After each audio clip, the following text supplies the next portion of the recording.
Somebody help me!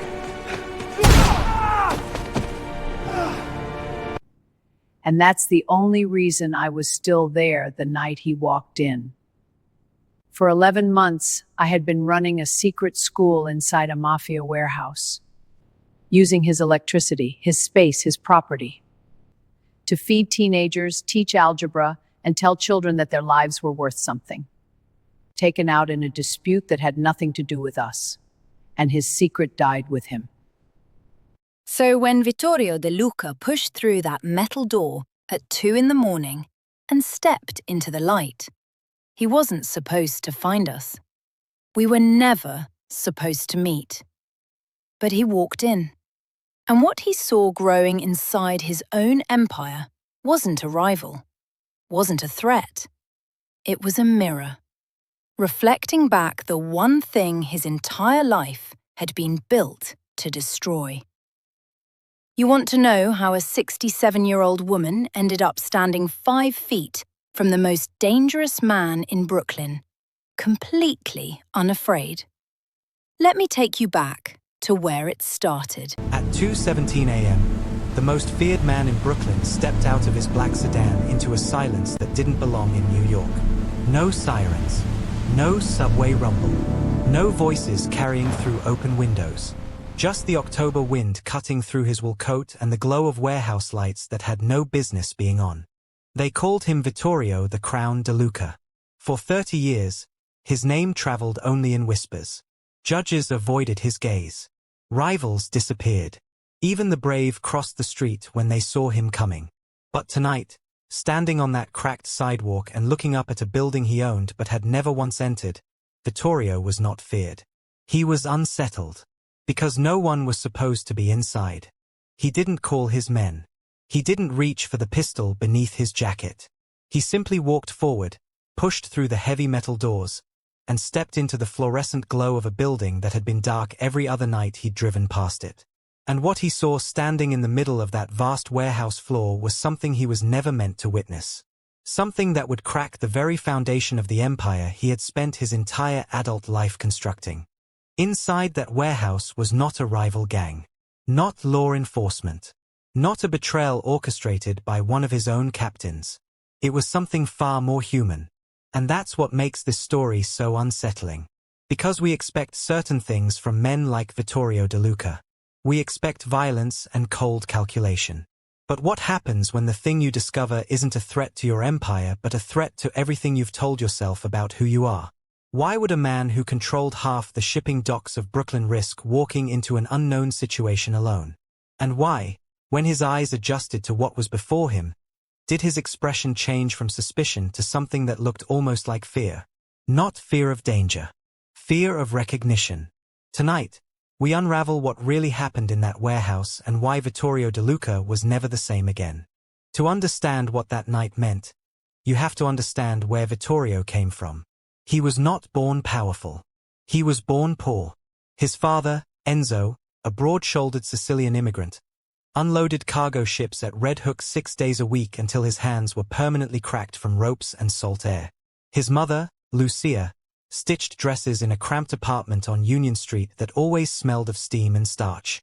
At 12 years old, Vittorio learned the lesson that would define his life. His father had borrowed money from a local loan shark named Caruso to cover 3 months of back rent. Vittorio sat on the stoop outside Caruso's barbershop, waiting. Through the open window, he heard his father ask for more time. He heard Caruso laugh. Not a cruel laugh. Worse, an amused laugh. The kind you give when something beneath you does something foolish. Enzo, Caruso said, you're a good man. But good men don't survive in this city. They just take longer to fall. 2 weeks later, Enzo DeLuca was found at the bottom of a loading dock with a broken neck. The official report called it an industrial accident. 12-year-old Vittorio knew better. He saw the way no one in the neighborhood asked questions. He learned that silence wasn't just the absence of sound. It was a weapon. By 18, he was running errands for men in expensive shoes and cheap smiles. By 25, he was running them. The docks, the unions, the protection rackets that wrapped around Brooklyn like a tourniquet. And with each step up, he buried mercy a little deeper. He married once. A schoolteacher named Elena with brown eyes that always seemed to be smiling. She believed he ran an import logistics company. They had 2 years of Sunday morning coffee and walks through Prospect Park and a life that almost felt normal. Until she took a shortcut through a neighborhood where his men were in the middle of a territorial dispute. Wrong place. Wrong time. Elena's car was found on a side street with 2 shattered windows and a silence inside that Vittorio recognized immediately. After that, the grief didn't soften him. It calcified him. People said he had no heart. The truth was he had one. He just locked it away in a place so deep that even he forgot where the key was. And the warehouse he was walking into that October night was part of that locked-away world. The floor was clean. Too clean. No crates. No weapons. No shipping manifests. Instead, rows of metal folding chairs arranged in neat semicircles facing a whiteboard. And sitting in those chairs, quiet and wide-eyed, were children. At least 30 of them. Vittorio stood just inside the doorway, his shadow stretching long across the polished concrete. Teenagers, mostly. Boys in oversized hoodies. A few girls in the back row with notebooks open on their laps. On the far wall hung a hand-painted banner, blue letters on a white bedsheet, already curling at the edges, Second Chance Youth Outreach. His men used this warehouse for off-the-book storage. Now instead of contraband, there were kids. Homework. Algebra equations on a whiteboard. The smell of cheap coffee and peanut butter sandwiches. One of the teenagers stood up. A boy no older than 16. Bruised knuckles. Defiant posture. The kind that says I'm ready for whatever comes next because nothing good has ever come to me without a fight. Are you him? The boy asked. Calm. Direct. Vittorio studied his face. The sharp cheekbones. The scar above his left eyebrow. And then he felt something he hadn't felt in years. Recognition. Not of the boy's face. Of his eyes. They were his own, 40 years ago. The same defiance. The same hunger. The same unspoken question every kid in every broken neighborhood carries. Does anyone see me? This wasn't a rival operation. It was a mirror. The boy's name was Matteo Reyes. 16. Born in Sunset Park to a mother working double shifts at a laundromat and a father serving 12 years upstate. His older brother had been shot dead on a basketball court at 14. A death no one investigated. 8 months earlier, one of Vittorio's captains, Danny Costello, had recruited Matteo with promises of money, belonging, and protection. The 3 things every fatherless kid in Brooklyn would trade anything for. Matteo ran packages for 3 months and made more money than his mother earned in 6. But something shifted. He started pulling back. Asking questions about what was in the packages. Questions you're not supposed to ask. Then a woman knocked on his door. Mrs. Alvarez. Carmen Alvarez. 6 to 7 years old, 5'2", silver hair in a tight bun. And the kind of face that had seen enough suffering to be permanently calm. She'd lived in the neighborhood 40 years. She'd raised 4 children, buried one, and spent the last decade tutoring kids out of her living room. She'd watched Matteo grow up. She'd watched his brother die. And she'd watched Danny Costello circle him the way a hawk circles a rabbit. If you've ever had someone step into your life at exactly the right moment, someone who opened a door when every other one was closed, type door in the comments below. And if you're new here, subscribe so you never miss a story like this one. So Mrs. Alvarez did something that should have gotten her killed.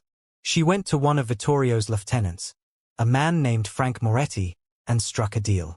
She told Frank she knew who he worked for and she didn't care.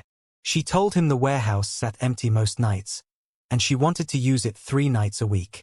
She would bring in kids, help with homework, feed them, give them something to do besides wait on corners for men like Danny Costello. Frank listened in the back booth of a diner on 5th Avenue. He had a daughter, 23, living in New Jersey, working as a dental hygienist. Every time he looked at her, he thought about the distance between who he was and who she believed him to be. So Frank said yes. He gave Mrs. Alvarez a key, told her to come and go quietly, never mention his name, never mention Vittorio's. The arrangement worked for 11 months. 3 nights a week, she turned a storage facility for illegal goods into a classroom. A retired math teacher. A college student teaching computer skills. Peanut butter sandwiches and coffee. Every single one of those kids treated like a human being with a future. But 2 weeks before Vittorio walked into that warehouse, Frank Moretti was killed. A separate dispute. A shipment gone sideways. Frank's death was quick and violent, and it left a hole in more ways than one. The secret of the warehouse died with him. No one else in the upper ranks knew about Mrs. Alvarez's arrangement. Her key still worked. Her schedule hadn't changed. And so on this Wednesday night, when Vittorio noticed lights that shouldn't have been on, he walked into a world that had been thriving in his shadow for nearly a year. A grandmother running a youth program in a building owned by one of the most dangerous men in New York. Using his electricity, his space, his protection, in a way, because no one would dare cause trouble near a building connected to Vittorio DeLuca. And he had no idea. Matteo stepped closer. "You think we're different from you?" The question hung in the air. Every instinct Vittorio had screamed at him to shut this down. Evict them. Clear the building. If his rivals discovered a charity operating out of one of his properties, they'd see weakness. And weakness invited blood. But then Mrs. Alvarez walked forward. She moved through the folding chairs slowly, not from frailty but from patience. She stopped 5 feet from Vittorio and looked up at him. Small, silver-haired, completely unafraid. "I know who you are," she said. Her voice was soft but steady. The voice of a woman who had buried a child and survived it, which meant nothing left could frighten her. "And I know what you think you need to do right now." Vittorio's jaw tightened. A muscle beneath his left eye twitched once. His chest rose with a breath he didn't release for what felt like a very long time. "You built this empire because no one protected you," she continued. "Because when you were a boy on that stoop, listening to your father beg, no one stepped in. No one gave you another option." His eyes flickered. Just for a moment. A crack in the concrete. "I'm not asking you to be something you're not. I'm asking you to let these children be something you weren't." The room held its breath. Vittorio turned away.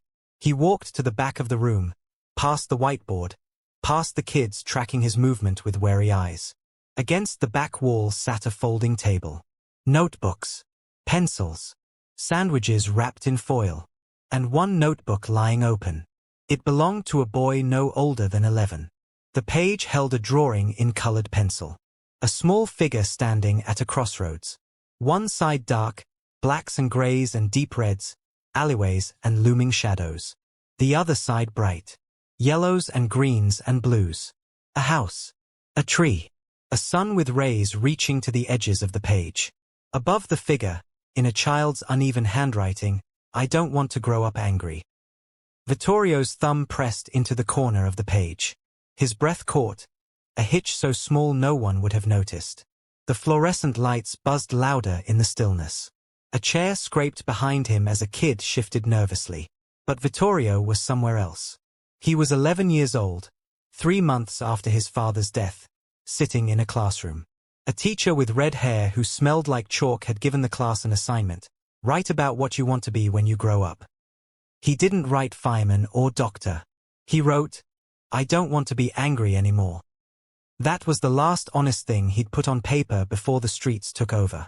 Now, 40 years later, he was reading the same words in a stranger's handwriting. A child living the same story, standing at the same crossroads. He turned around. The room was watching. Mrs. Alvarez. Matteo. 30 kids. His driver Sal, confused near the doorway. Vittorio looked at Matteo. "You want out?" His voice was low. Not threatening. Not gentle. Just real. Matteo's lips pressed together.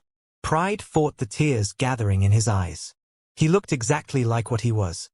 A 16-year-old boy tired of pretending he didn't need help. He nodded. One small nod. Vittorio turned toward the room. He opened his mouth. Then stopped. He glanced at Sal. Looked at the floor. His hands pressed flat against the folding table behind him, steadying something that wasn't physical. 3 seconds passed. Maybe 4. The longest seconds of his life. Then he spoke. This building is no longer for business. Sal stepped forward, mouth open. Vittorio cut him off. It's theirs. He gestured toward the room. The kids. Mrs. Alvarez. The banner and the algebra equations and the sandwiches in foil. This building belongs to them. Quiet gasps moved through the room. Mrs. Alvarez closed her eyes. Her folded hands trembled. Matteo looked at the floor and didn't look up for a long time. But Vittorio didn't just hand over a building. That would have been a gesture. He committed. Within a month, he began quietly channeling clean money into after-school programs across Brooklyn. No press. No credit. No documents bearing his name. Programs attributed to anonymous donors with no visible connection to him. His rivals tested the boundaries, probing for soft spots. They found nothing weak. Instead, the neighborhoods where he'd invested began to change. The pipeline feeding young men into street crews was slowly disrupted. Kids who would have been on corners at midnight were in tutoring sessions. And something more powerful than fear began to grow. Loyalty. Not the kind that comes from threats. The kind you earn. The kind you can't buy or beat into someone. Years passed. The warehouse was renovated. Folding chairs became proper desks. The whiteboard became a smart board. Peanut butter sandwiches were supplemented by a real meal program. A basketball court was added out back. A library was built in a corner of the main floor, stocked with books Mrs. Alvarez selected because she believed every child deserved to see themselves in a story. The hand-painted banner was framed and mounted near the entrance with a brass plaque beneath it. Every child deserves a door they can walk through. Vittorio visited rarely. When he did, he came late at night after the kids had gone, walking through rooms alone, reading essays pinned to bulletin boards, running his fingers along the spines of library books he'd never read. Sometimes he sat in one of the chairs and closed his eyes and listened. This silence was different. It wasn't empty. It was full of futures that hadn't been written yet. But Vittorio DeLuca did not become a saint. The things he had done, the people he had hurt, the lives destroyed by decisions made from behind a desk or in the back seat of a car, those things did not disappear because he funded a youth center. He carried them. Every single day. There were nights when he sat alone in the dark and could not sleep. Not from fear. From memory. Faces and names and the weight of knowing that no amount of good can erase the bad.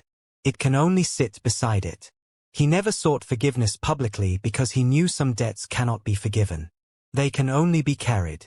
And he carried his until they bent his shoulders and lined his face and turned his hair the color of ash. That is not redemption. That is consequence. And Vittorio knew the difference even if no one else did. Matteo Reyes graduated from high school 2 years later. First in his family. He enrolled in community college for social work on a scholarship from a fund he never knew Vittorio created. Within 5 years, he was a licensed social worker specializing in at-risk youth. He now works with teenagers in the same neighborhoods where he once ran packages for Danny Costello. When people ask what changed his life, he talks about Mrs. Alvarez. A folding chair. A peanut butter sandwich. A woman who looked at him like he was worth something. But sometimes, driving home late through Brooklyn past a certain stretch of waterfront, he thinks about the man who walked into that warehouse and chose not to destroy what he found. Mrs. Alvarez ran the center until she was 74. She never missed a session.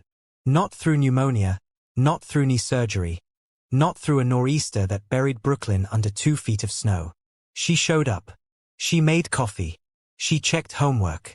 She listened. The city eventually recognized Second Chance Youth Outreach as one of Brooklyn's most effective community intervention programs. A local news station interviewed her. She smiled and said, "I just opened the door. The kids do the walking." She never mentioned Vittorio or Frank Moretti. She took those secrets with her. When she passed away at 76, over 400 people attended the funeral at a small church in Sunset Park. Matteo delivered the eulogy. He stood at the pulpit, tears streaming down his face, and said, "She didn't save my life. She showed me I had one." At the back of the church, standing alone in a dark coat, was an older man no one recognized. He stayed for the entire service. He didn't speak to anyone. He didn't sign the guest book. When it ended, he walked out through a side door and got into a black car at the curb. 3 days later, an anonymous donation of $250,000 arrived at the center, earmarked for a new counseling wing for families affected by violence. 7 months later, the wing was completed. Above its entrance, on a brass plaque, Carmen Alvarez. Vittorio stepped away from the life he built at 68. No trial. No dramatic arrest. He simply withdrew, transferred operations to younger men, sold most of his properties, moved to a small house on the south shore of Long Island where waves replaced sirens. People said age softened him. They were wrong. A drawing in a child's notebook softened him. A grandmother who wasn't afraid of him softened him. A 16-year-old with bruised knuckles who asked, "You think we're different from you?" softened him. He had simply remembered who he was before the world told him who to become. But he never fully forgave himself. He never attended a single event at the center bearing Mrs. Alvarez's name. He never accepted gratitude from the kids it served, because deep in the part of himself that never stopped being honest, he believed he didn't deserve it. Change doesn't erase the past. It just gives you the courage to stop repeating it. The warehouse still stands. Repainted 3 times. Basketball court resurfaced last year.